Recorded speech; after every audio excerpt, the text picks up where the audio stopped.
Hey everyone, welcome to today's video. Today I'm going to be talking about my very first art show that I did. It's super exciting and I really just want to share everything that I've learned along the way, my setup. I'll share links.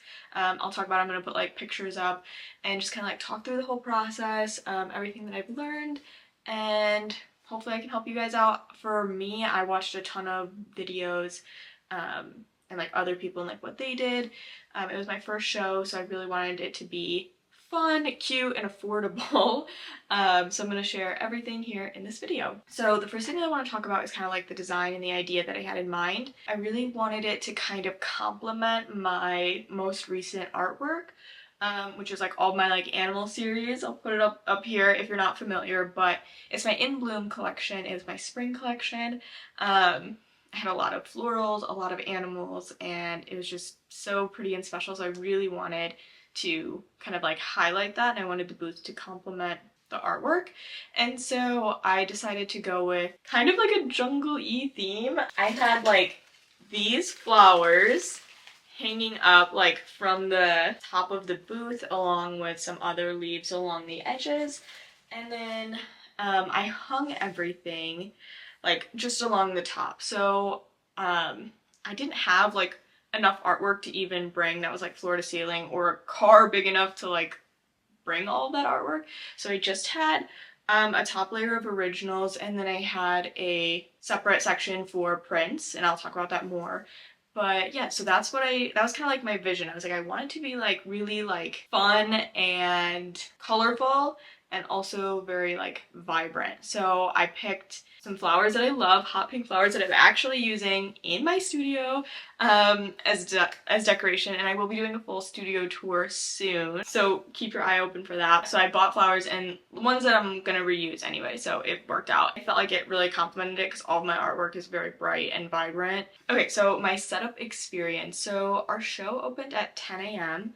So we got there at 7:30 to set up. It was pretty stressful for my first time, but mostly because we had weather issues and we had like a bit of a rain delay. So like the day before, they were not predicting rain. It wasn't until like just that night, like late at night, then all of a sudden they were predicting rain. That kind of slowed down the setup process and kind of like put a damper on things, but it did clear up thankfully. And there was thunder as well, so we did have to like wait for all of that to pass. Shout out to my boyfriend for coming with me to set up the tent and staying with me the whole entire day, and like helping me with all the customers and just set up and take down. You are awesome, thank you. So the setup was pretty seamless. I did get like an Easy Up Quest tent from Dick's Sporting Goods. It was a straight leg, white top canopy tent, and then I bought white walls from Amazon to go around. So yeah, I guess while we're talking about it, we'll just get into products. So that's what I bought for a tent. Weights, we used landscaping bricks that we already had, and then I bought white safety chain from Amazon, and that went around the top perimeter of the tent. And then that I used with S-hooks to hang all of my artwork. All of my artwork comes wired. I was just able to hook the S-hook through the wire and then the other through the safety chain, and then everything hung from the top. You have to pull it pretty tight, and then we also used zip ties to tie it to like the legs of the tent, and that kept everything pretty secure. Oh, the other thing I recommend for wind too, so you're not getting like these huge shifts in the wind, we rolled up the bottom of the tent walls and we just clamped them so that the air was able to flow under the tent, so that wind was still an issue because it was kind of like a rainy, windy day, but the wind was able to flow under the tent, so we weren't having like huge wind issues, which was really helpful, and also helped with ventilation in the tent because it was like pretty humid outside, so it was nice to get a breeze from under the tent. For all my original artwork, I had string and clothespins. I ordered like rainbow colored clothespins,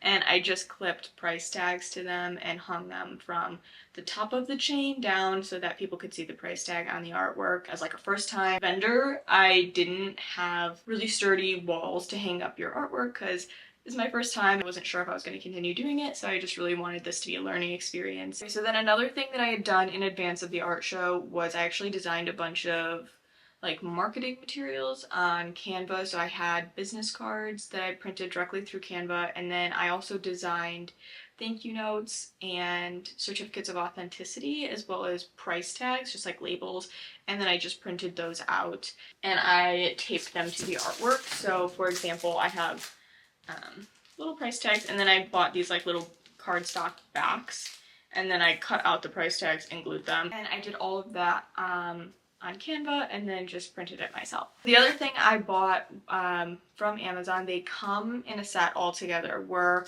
these mat boards, and then they come with plastic sleeves and a backing board, and so you get all of it in one. And so I got these for all of my prints. I ordered prints in sizes 8x10 and 11x14, and I pre-packaged these. And the other thing that I did, which I thought was really helpful so that I wouldn't forget, was I put the thank you note on here and then my business card as well in the sleeve already, so it wasn't, you know, one extra step that I had to do when someone purchased a print. And then every single print had a price tag on it, so there was no confusion. And I absolutely love these. I definitely recommend. 8x10s and 11x14s are the sizes of prints that I ordered, and I think those sizes did really well. I actually did better on prints than I did on originals. So then to talk about like the whole experience while I was there and selling and how I did. Prints did super well. I had 2 sizes and I ordered one of each size for every picture that I had, every painting that I wanted to include in the show.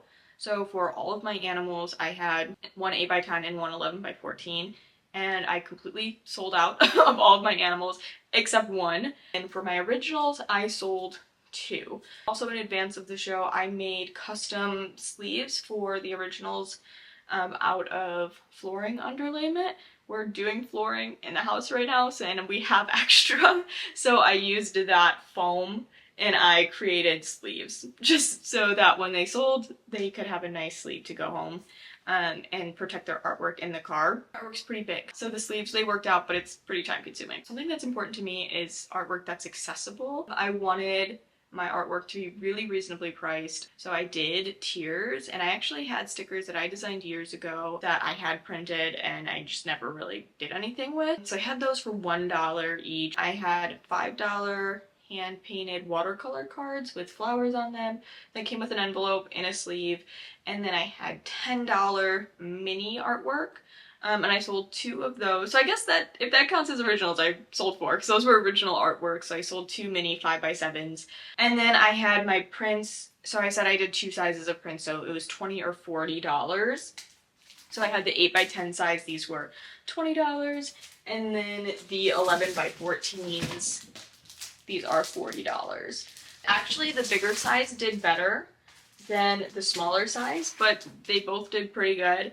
And then my originals were priced anywhere from $80 to $360, depending on size. Those did really well. They really attracted a lot of attention. My artwork, the originals on the walls really pulled people in, and then a lot of people would see the artwork that they liked and then find the print and then purchase that. So then for payment, I took cash or card, and I actually used the Wix app, which is where my website is on, and they have like a tap to pay on your phone, so you don't even need a card reader. So I didn't even buy a card reader for the show, and it worked out perfect. So now I want to talk about challenges during the art show. Okay, so one challenge that I had, the S hooks that I bought were kind of on the bigger side.